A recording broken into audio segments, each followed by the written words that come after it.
does get colder, and if in fact we do end up in a little ice age in different parts of the world, aren't we going to need our energy? Aren't we going to need our heat? We're going to need every bit of it. Yes, during the last little ice age, this comes from H.H. Lamb, who was probably one of the world's greatest climatologists, but he studied the little ice age, and he said that in the 1600s, during that period, that, in the little ice age, they know it was a little ice age because farmers were petitioning their local governments for lower taxes because their fields were covered with ice. But what happened in the United Kingdom is that the rainy season lasted for 5 weeks longer than normal. It meant that the farmers weren't able to plant their fields. Literally millions of people died of starvation.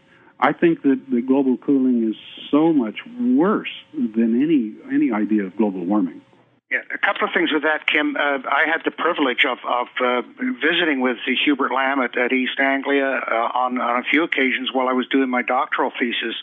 And Bob's right. He's the father of historical climate. Reed Bryson, of course, in the U.S. also I want to give kudos to.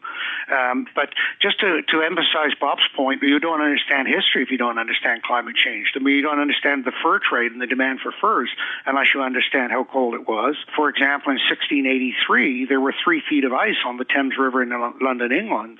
And as we're heading now with the decreasing sunspot activity, that's entirely within the realm. But there's a couple of other points I want to make. One is we talked about environmentalism, and one of the attacks that is made against those of us that dare to raise questions is, we're not environmentalists, we don't care. Environmentalism was in a new paradigm absolutely essential. We needed to start living within the confines of our Earth and being aware of our environment and so on. But a small group took the high ground. They get up there saying, we're the only ones that care about the environment. We all care about the environment. How dare these people steal that moral high ground and then preach to us about how we should live and what we should do? And of course, they're partly doing it because it's the new religion. So that idea is infuriating. But another point, probably the most hostile reaction I've got, and I've got death threats included in that, was to an article I wrote saying, what's wrong with global warming? As Bob is implying, I mean, for flora and fauna and the human condition, the Earth and people are much better off with a warmer world. And yet all we hear is the negative impacts of warming. I mean, Britain going on about, there's going to be more deaths due to the warming. Well, far more people die every winter in Britain from the cold than from the heat. And yet that's never mentioned. And so it's such a biased presentation of the whole thing. And again, this marginalizing of people. And of course, the real problem is that the politicians are leading us to prepare for warming and it's cooling. And from an agricultural point of view, it may be that the only hope we've got is genetic modification to produce the plants that will allow us to adapt quickly. I hope that not ends up being what's needed, is to have to genetically modify food. That's a whole other show, and hopefully. Well, of course it is, but I hope we don't have to. If you take the wrong action, you paint yourself into a corner. Sure, definitely. I believe that we'll look back on the decades of the late 20th century and the early part of this decade here as the modern climate optimum. Shake our head how we didn't know how good we had it. That NASA's been able to see from satellite an increase in crop greening or crop yields by a factor of 3 in the past 50 years, with 10% more land that's arable because of slight warming, more rainfall, as Bob has said, and increased CO2. And plants love CO2. In greenhouses, they pump in CO2 at 3 times the ambient or outside level to get the plants to grow more vigorously. That when they put them out in display, they don't look as good after a few days, and part of that is because they're starving from CO2. Part of that is, of course, the sunshine, extreme temperatures and changes in humidity. But plants benefit from CO2, and we forget that. CO2 is a benefit more than it is a problem, and we need to recognize that. Joe, can I add to that? And Sure. They've tried to label CO2 as a pollutant. And, of course, that's also tied in with the confusion between carbon and CO2.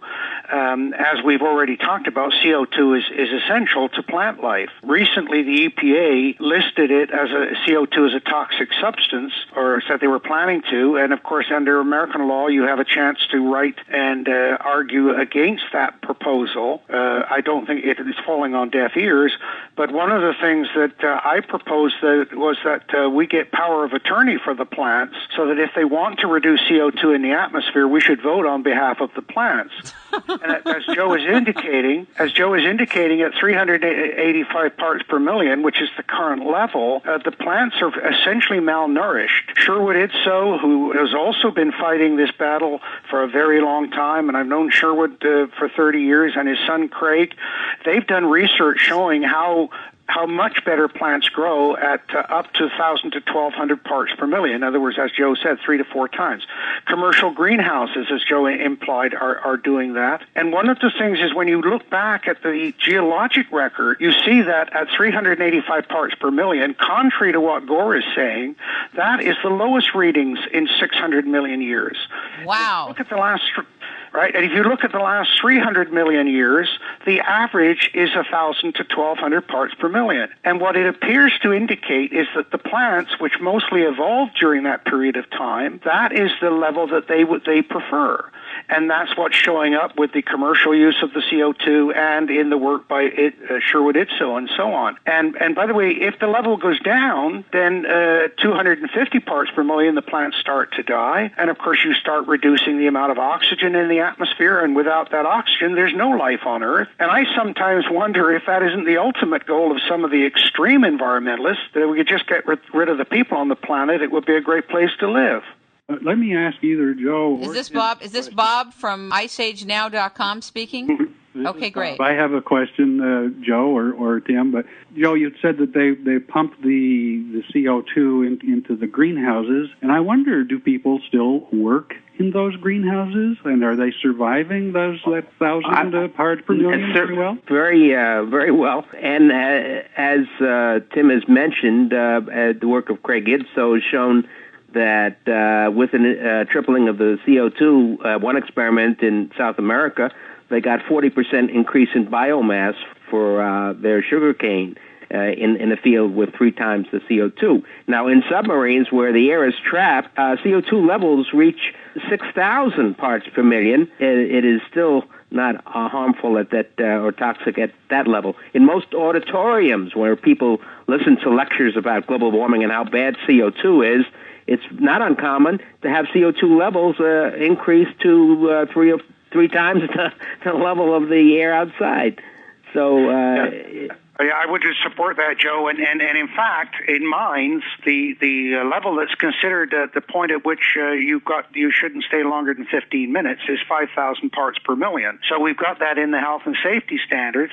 But as you said, you can get a small auditorium and you can actually have levels of 10, 12,000 and really no effect on people. Now, if you stayed there for a long time, you get drowsiness and so on. But to suggest that anything above 385 is harmful to anything or anybody is simply absolute scientific rubbish. But, of course, that's what they want to promote.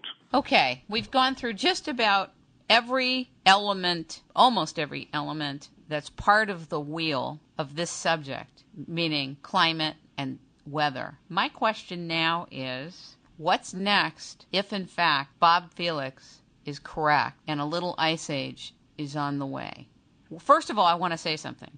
I would bet 99.9% of all people cannot fathom a swift weather change like that, A. B, will not consider it because it's not part of our paradigm for living on the earth. When I did that show with Carol Rosin a few years ago, we talked about how the earth is in space, and because the earth is in space, and we're so based here and focused here, most of us don't have an awareness that we're living in outer space on Earth. And that context keeps us from understanding that we're part of a bigger picture, a bigger phenomenon, a cosmic phenomenon, just being alive. And so I don't see that most people, even if you get a percentage of the population to think about and consider